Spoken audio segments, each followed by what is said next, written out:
इस वीडियो में हम आपको बताएंगे इस समय की बेहद बड़ी ब्रेकिंग न्यूज के बारे में, जिन्हें जानना आपके लिए बेहद जरूरी है। इसलिए इस वीडियो को अंत तक जरूर देखें, इस वीडियो को लाइक और शेयर जरूर करें। इस समय की सबसे बड़ी ब्रेकिंग न्यूज, जी देश के प्रधानमंत्री मोदी जी ने आज बंगाल की सीएम ममता बनर्जी पर जमकर हमला बोल दिया है। जी उन्होंने ये बोला कि बंगाल में पहले चरण में हुई भारी वोटिंग से बीजेपी की जीत का आंकड़ा 200 सीट भी बंगाल में पार कर जाएगा, जिसकी वजह से ममता बनर्जी बुरी तरह से बौखला गई हैं। जी हाँ, आपको बता दें कि दूसरे चरण में भी मोदी जी ने यह बोला कि दूसरे चरण में भी सभी सीट बीजेपी जीतेगी बंगाल में। जी हाँ, ममता बनर्जी पर निशाना साधते हुए प्रधानमंत्री मोदी जी ने यह बोला कि धमकी और गालियां देने वाली ममता बनर्जी आज ये बोल रही हैं कि कूल दीदी, तृणमूल कूल नहीं, बंगाल के लोगों के लिए शूल है। जी हाँ, बंगाल को असहनीय पीड़ा देने वाला शूल है तृणमूल कांग्रेस। जी हाँ, बंगाल को रक्त रंजित करने वाला शूल है ममता बनर्जी की पार्टी तृणमूल कांग्रेस। जी हाँ, बंगाल के साथ अन्याय करने वाला शूल है ममता बनर्जी की पार्टी तृणमूल कांग्रेस। जी हाँ, प्रधानमंत्री मोदी जी ने यह बोला कि बंगाल के राजनीति का ओपिनियन पोल और एग्जिट पोल सब कुछ ममता दीदी के फैसले बन गए हैं। वे भवानीपुर छोड़कर नंदीग्राम गई हैं। जी हाँ, वहाँ जब उन्हें ये लगा कि वहाँ पर वे हारने वाली हैं नंदीग्राम में, तो उनसे गलती हुई है। तो ममता बनर्जी ने लोगों का अपमान करना बंगाल में शुरू कर दिया है। उन्होंने कई नेताओं से मदद की अपील भी कर दी है, चिट्ठी लेकर, खास करके कांग्रेस और सभी विपक्षी पार्टियों पर जो कि मोदी विरोधी हैं।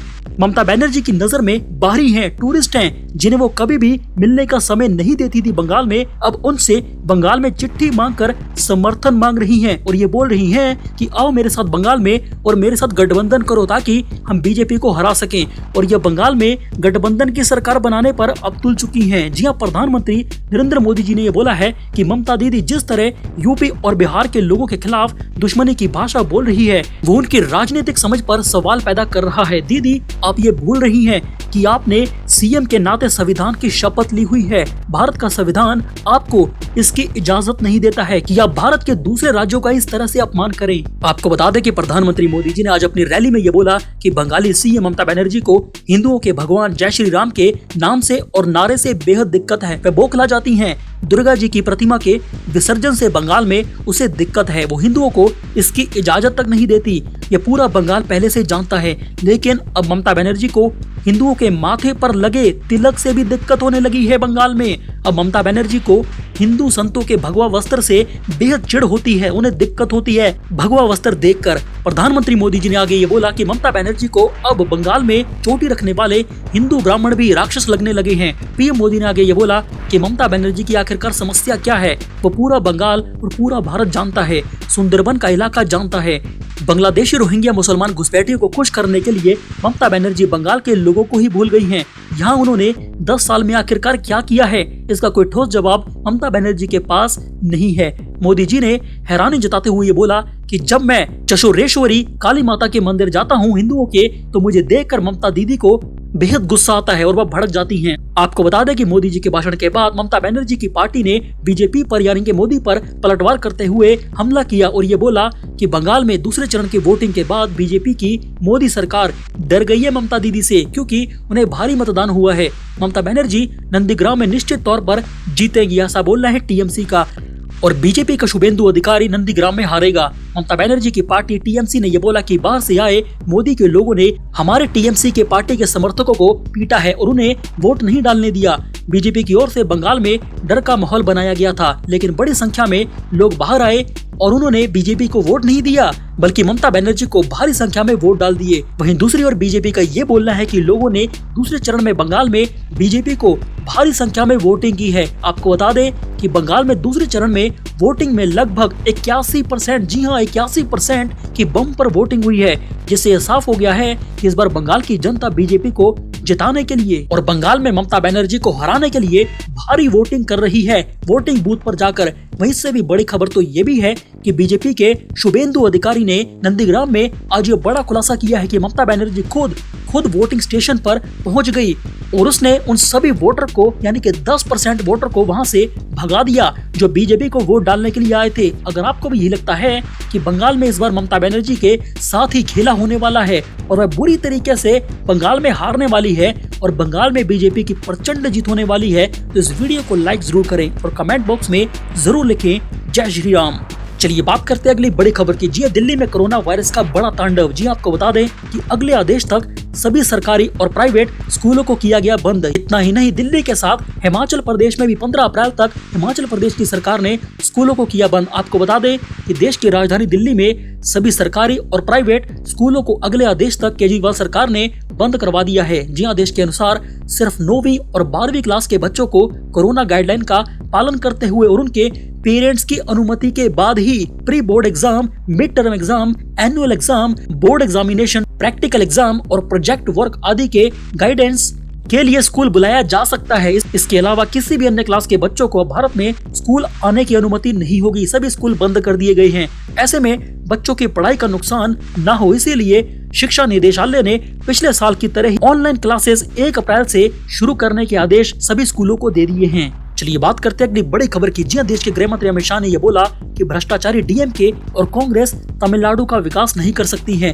केंद्रीय गृह मंत्री अमित शाह ने तमिलनाडु में रैली को संबोधित किया। इस दौरान उन्होंने डीएमके कांग्रेस गठबंधन पर तीखा वार किया। जी अमित शाह ने असम में हो रहे चुनाव में इनकी गठबंधन की जीत का दावा किया। उन्होंने यह बोला कि राज्य में कांग्रेस और डीएमके का मतलब गुंडागर्दी, भ्रष्टाचार, जमीन हड़पना और अपने बेटी बेटियों को आगे बढ़ाना है। और साथ ही अमित शाह ने यह भी बोला कि ये लोग जनता की चिंता नहीं करते हैं बल्कि अपनी जेबें भरती है। इसके साथ ही अमित शाह ने यह बोला कि चुनाव की तिथि चुनाव आयोग तय करता है। चुनाव आयोग ने तमिलनाडु में चुनाव 6 अप्रैल को तय किया है, जो बीजेपी का स्थापना दिवस है। इसीलिए तमिलनाडु में एनडीए की विजय सुनिश्चित है। आपको बता दें कि तमिलनाडु में विधानसभा की कुल 234 सीटें हैं, जहां एक ही चरण में 6 अप्रैल को भारी मतदान होगा और नतीजे 2 मई को आ जाएंगे।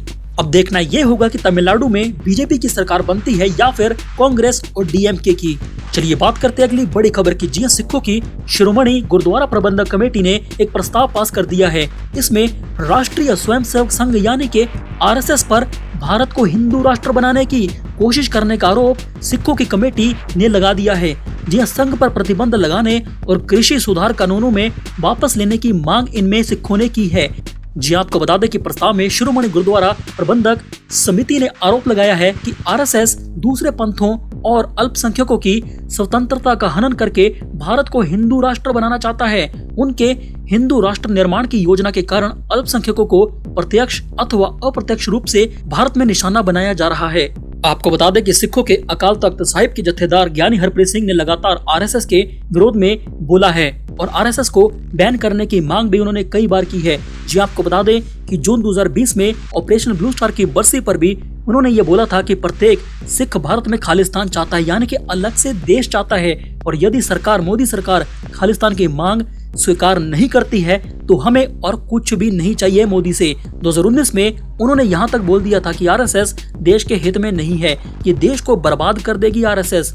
जी हाँ, सरकार को इसे बैन करना चाहिए, ऐसा बोलना है शिरोमणि गुरुद्वारा प्रबंधक कमेटी का, क्योंकि आरएसएस के कार्य देश को विभाजित करने वाले हैं, ना कि संगठित करने वाले। जी आपको बता दें कि 30 मार्च 2021 को पास किए गए सिखों द्वारा इस प्रस्ताव में ये बोला गया है कि भारत एक बहुधर्मी, बहुभाषी और बहुसांस्कृतिक देश है। प्रत्येक धर्म का स्वतंत्रता में योगदान है और विशेषकर सिखों का। किंतु कुछ समय से आरएसएस के हिंदू राष्ट्र की योजना के कारण अल्पसंख्यकों की स्वतंत्रता का भारत में हनन हो रहा है, यानी कि सिखों का और मुसलमानों का। आपको बता दें कि इन्होंने आरएसएस की जमकर आलोचना की है और मोदी सरकार से ये मांग की है कि वह भारत में मुसलमान यानी कि अल्पसंख्यक मुसलमान और सिखों की हितों की रक्षा करे और भारत को हिंदू राष्ट्र होने से बचा ले, क्योंकि आरएसएस भारत को हिंदू राष्ट्र बनाना चाहता है। चलिए बात करते हैं अगली बड़ी खबर की। जी सोने के भाव में जोरदार उछाल। आपको बता दें कि चांदी की चमक भी बढ़ गई है, जाने ताजा रेट। जी आपको बता दें कि वित्त वर्ष 2021 और 22 के पहले दिन सोने में जोरदार तेजी देखने को मिली है। जी आपको बता दें कि सोने के साथ साथ चांदी ने भी अपनी चमक बिखेरी है। जी आपको बता दें कि 2 अप्रैल को सोना 881 रुपए महंगा होकर 44,701 रुपए प्रति 10 ग्राम हो चुका है। इसी तरह से चांदी में शानदार 1071 रुपए की तेजी देखी गई है। जी आपको बता दें कि चांदी का रेट बढ़कर 63,256 रुपए प्रति किलोग्राम हो गया है। जी आपको बता दें कि बीते दिनों बॉलीवुड के कई सुपरस्टार कोरोना वायरस के शिकार हो चुके हैं। अब इस लिस्ट में आलिया भट्ट का नाम भी शामिल हो चुका है। यह ताजा रिपोर्ट्स की माने तो बॉलीवुड की सुपरस्टार एक्ट्रेस आलिया भट्ट इस समय कोरोना पॉजिटिव हो चुकी हैं। इस न्यूज बुलेटिन में फिलहाल इतना ही। इस वीडियो को लाइक और शेयर जरूर करें। Bureau report MGK news.